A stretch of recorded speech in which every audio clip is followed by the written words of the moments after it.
and I'm here to talk to you today about how over the summer I had a very scary, very real, reoccurring dream. Now, it wasn't about any scary animals or monsters, but I would often wake up to the realization that I'm closer to adulthood than I thought, and that once I'm an adult, I can't go back. Thinking about this now, it was all because my subconscious knew that I, as a person, am not prepared for the quote-unquote real world. This presentation will be dedicated to things that the school system or any other sources should teach students like me so that we can survive what's ahead.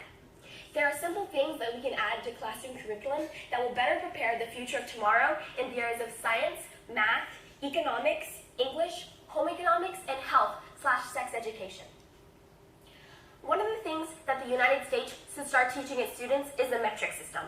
Aside from 95% of the world using the metric system, it's easier to make conversions by merely moving the decimal point right and left. Plus, teaching two measurement systems to children is confusing. And I mean, let's face it, the metric system is the language of science, medicine, and international commerce. The metric system is necessary for travel outside of the United States, and it was designed to be easy to learn to use. So instead of calculus, which 99% of we will never use outside of high school, why not have a day where we learn the most complicated math you'll ever have to do as an adult, divvying up the restaurant tab?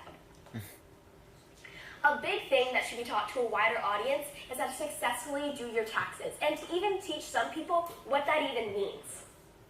Sure, traditionally, it's a parent's job to teach civic responsibility, but taxes befuddle even the most well-intentioned adults sometimes.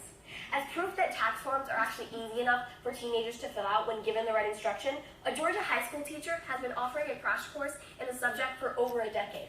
After passing a tax preparer's exam, his students spend the rest of the semester volunteering to prepare taxes for some of the community's low-income residents.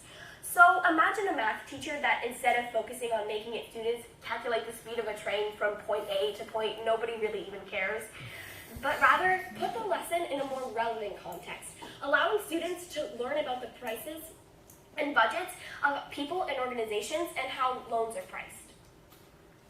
For English class, can we just learn and review some of the words we should have learned when we were little, which you're to use, which they're to use, and even maybe how to write a resume that will someday assist us in getting a job? We are lucky to be in a corps that does this sort of thing, where we are encouraged to use things such as technology, which we use in our day-to-day lives outside of school anyway. This is a step in the right direction in preparing our youth for the real world. We need to bring back an economics class, a home ec class that can help teach teens how to cook something besides grilled cheese, basic car maintenance, how to sew a button, how to properly answer your phone, laundry, how to use a plunger, how to deal with fuses. I mean, I could take up a 5-minute presentation to talk about the importance of just one of these tasks. These are all things that I personally have little to no knowledge on how to properly do, and will probably need to deal with at one point or another.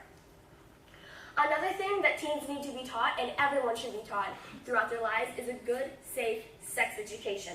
Along with all the other things in my talk, sex is in the real world, and many people are having it before marriage. The government is funding for teenagers to be learning about abstinence only, but obviously that's not really working if 1 in every 5 teens has a sexually transmitted disease. If high schools do not start teaching about the reality of sex and what happens, then all we're doing is harming our youth and pretending that the truth is not real.